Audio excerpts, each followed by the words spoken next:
It is time to talk Hell in a Cell. As of this recording, which again is on Friday, June 3rd, 2022, we have 6 matches announced for this premium live event taking place tonight at the All-State Arena, sold out in Chicago, and all of the matches are Raw exclusive matches. I think that has to do more with the Usos owning the Unified Tag Team Championships. They are not on the show. Roman Reigns being the undisputed WWE Universal Champion, he is not on this show. The Tribal Chief will not take part in Hell in a Cell for the second straight year. Sasha Banks and Naomi walked out of the company, leaving Ronda Rousey with nobody to face on the SmackDown side because SmackDown is lacking a women's division. That leaves pretty much only one championship, the Intercontinental Championship, which are building up a rivalry between Ricochet and Gunther. But who knows if that's going to take place at Hell in a Cell? It could have already been announced by the time you guys are listening to this podcast, as well as Madcap Moss, is supposed to return to SmackDown tonight to set up a rivalry with Happy Corbin. That could finish at Hell in a Cell, and who knows, that could even be a random inside Hell in a Cell, because right now there's only one cell match, and we're going to break that down at the end of this show. But let's start it off with Bianca Belair, the Raw Women's Champion, taking on Asuka and Becky Lynch in a triple threat match. Now, I do not expect the EST to lose her Raw Women's Championship. I expect her to pin Asuka. I think Becky Lynch is there to kind of not take the fall, to protect herself, but to give this match a little bit more stakes. We know that since Asuka returned a little bit about a month ago, she and Becky Lynch have been feuding. We know Asuka wants to get back in the Raw Women's Championship picture, but I do believe that she will take the fall here. I think this will lead to Becky Lynch complaining that she never took the fall, and we get the rematch between Bianca Belair and Becky Lynch. Who knows if that's going to happen at Money in the Bank now that it is in the confines of MGM Grand Arena? I think that was going to be the plan if it was going to take place in Allegiant Stadium. Another Bianca-Becky rematch, just like it happened at SummerSlam last year in that same building. Now, they could do in the same city. You never know. Or they just leave it for SummerSlam, which is in Bianca Belair's hometown of Nashville, Tennessee, the WrestleMania rematch between Bianca Belair and Becky Lynch, which was arguably the best match of the entire stupendous WrestleMania 38 weekend. So I think that is the plan. I think this is going to be a really fun, competitive match. There's going to be a few close calls here and there that's going to give Bianca Belair a scare, but I think a KOD to Asuka will retain the Raw Women's Championship for the EST. Moving on, we have a United States Championship match between Austin Theory, or Theory for short, Vince McMahon's protege, taking on Mustafa Ali, who of course is from Chicago, and in my mind, this is one of the only reasons why this match is on this card. This kind of feels like a Raw feud, not necessarily a premium live event feud, but Mustafa Ali, who requested his release from WWE 6 months ago, is back to give Theory a challenger. And again, he's going to be over in Chicago. People are going to cheer him. People hate Theory, so this is a chance to give Theory some exposure. But I think Theory is moving on to bigger and better things, and I think he is going to retain at this premium live event. Now, whether he moves on to a guy like a legend, like John Cena, who is rumored to come back for a potential match this summer, again, whether that's at Money in the Bank now is in question, or whether they hold it off to Nissan Stadium in late July at SummerSlam. But I think Theory is moving on to a big feud. You know, could that be Bobby Lashley, who, of course, up next takes on almost an MVP in a handicap match? This, I will say, I don't like. I think it would be cool if they put both of these guys, Bobby Lashley and Amos, that is, inside Hell in a Cell, because they already did a steel cage match. I understand a cage match is like Hell in a Cell, but you can't really break the Hell in a Cell. You can't win inside Hell in a Cell if you break the cage. And Amos inside Hell in a Cell would be very interesting. You can let Amos kind of do his thing, you know, whip Lashley around the cell, give Lashley a beating, and really build up the Nigerian Giant. Because right now, this feud is kind of lopsided. It has made Amos, who is a 7'3" freak of nature, folks, it has made him look a little bit weak due to the fact that he's using MVP to essentially win his matches. This is going to turn into mostly a one-on-one match between Lashley and almost, I believe, with MVP trying to provide a distraction. Again, I understand it is 2-1 Lashley. Obviously, Lashley won inside the steel cage. They could have done one more L in a cell if MVP does a beating or whatever the case may be. And I don't say this a lot about WWE, but I feel like this is really lazy booking, in my opinion, to have this go down in an handicap match.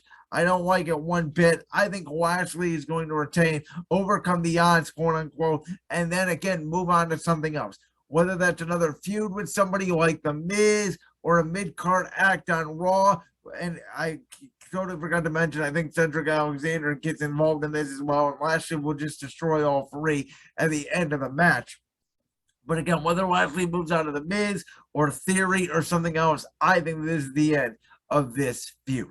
Speaking of a really good feud, Kevin Owens, Elias. Not Ezekiel, Elias, okay? This guy going on as Ezekiel is a liar. That is Elias. That's what Kevin Owens is telling us, and that's what I believe from Kevin Owens. And this is going to be a really fun match. I'm surprised they put this match on a premium live event, though. Again, it has been building for weeks, but it just feels more of a Raw match than a premium live event match. But this is going to be really fun. Kevin Owens' ring work is great. His character work is great. You know, we'll see Ezekiel, quote unquote, though it is Elias. You know, he hasn't really had a lot of in-ring work. You know, his moveset that he has came out with has been different. We'll see if they do something with Elias or tease something, or the Alpha Academy get involved or some shenanigans. This is just going to be a really fun match. I think will be put in the middle of the show. I think it is the definition of sports entertainment. I do think that KO takes the loss here and goes a little bit more crazy, and Ezekiel, quote unquote, picks up the victory. Moving on to what I believe is the semi-main event of this show.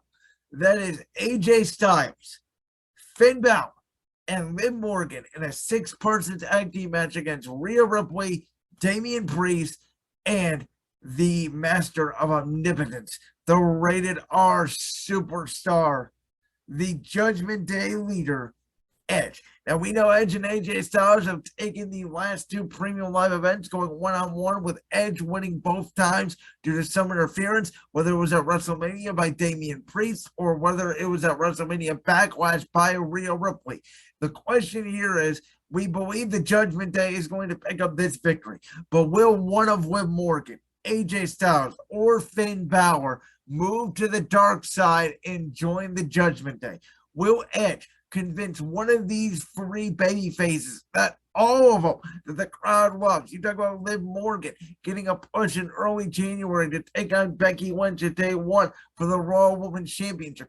AJ Styles, one of the most popular WWE superstars, has been booked really well since he came into the company in 2016. And speaking of somebody really well liked, that is Finn Bauer, the first ever Universal Champion, former 2-time NXT champion, former U.S. champion, former Intercontinental champion, yet he has never found his fix on the main roster. He's always in some random feud. He always seems to never get that over with the crowd. I think the most over he was early last summer when he came back, obviously outside of his Universal Championship reign, which sadly only lasted a day. But when he came back and did his feud with Roman Reigns, that was some of his best work. He has lost some of that momentum, and it might be time for a character change like it was when Rio Ripley.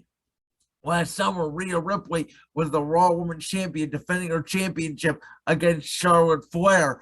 This summer, she is in the Judgment Day, and the same case could be made for Finn Bauer, who at this time last year was not on the main roster. He was still in NXT as WWE was getting ready to get back on the road.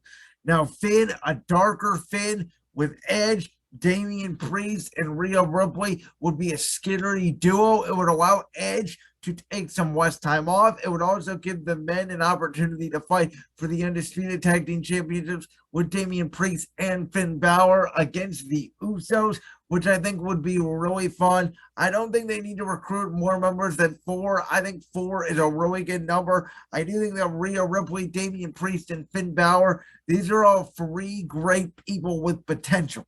And that's the key. That's why I don't think AJ Styles is going to turn, because I think Edge is looking to mentor young folks.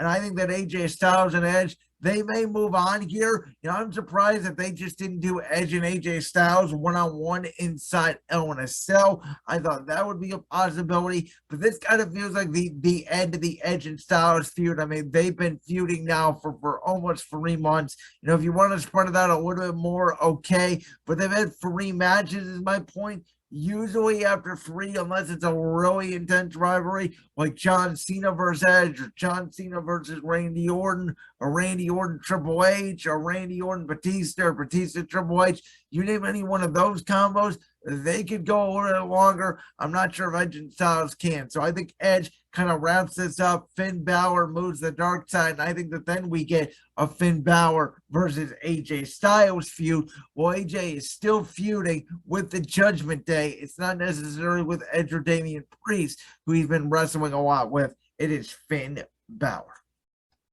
And now the main event of the show. The man who last year was in All Elite Wrestling and now potentially could be getting MJF to go there, but that's another work shoot, whatever you want to call it.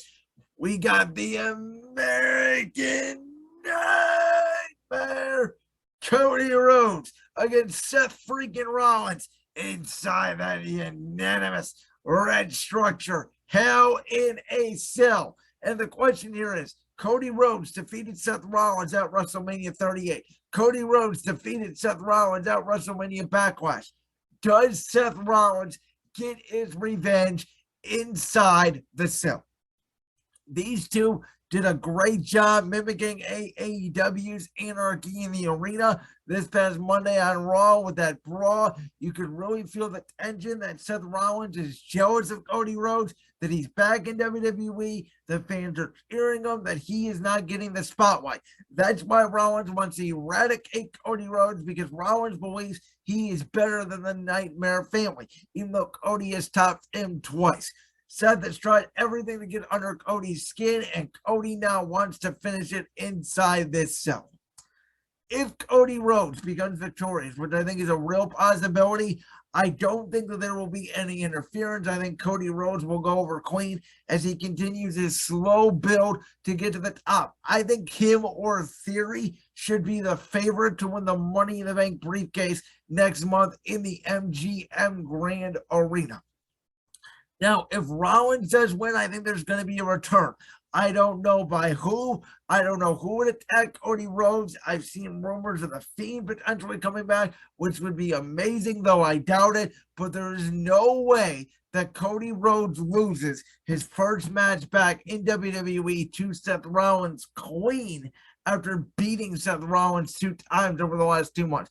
I just don't see it. It wouldn't make any sense to me. I think this is going to be an hour match with a lot of great spots. I think these guys are going to put their bodies on the line for our entertainment. I think this is going to be the match of the night with only 1 Hell in a Cell match scheduled at the time of this recording. I think these guys can go all out. They can break the cell. They can use weapons. They can really hurt themselves because they don't have to save the cell for a second match. I think this is going to be a barn burner, a hell of a main event, and a very entertaining Sunday while I'm watching this show on One TV and the NBA Finals on the second TV.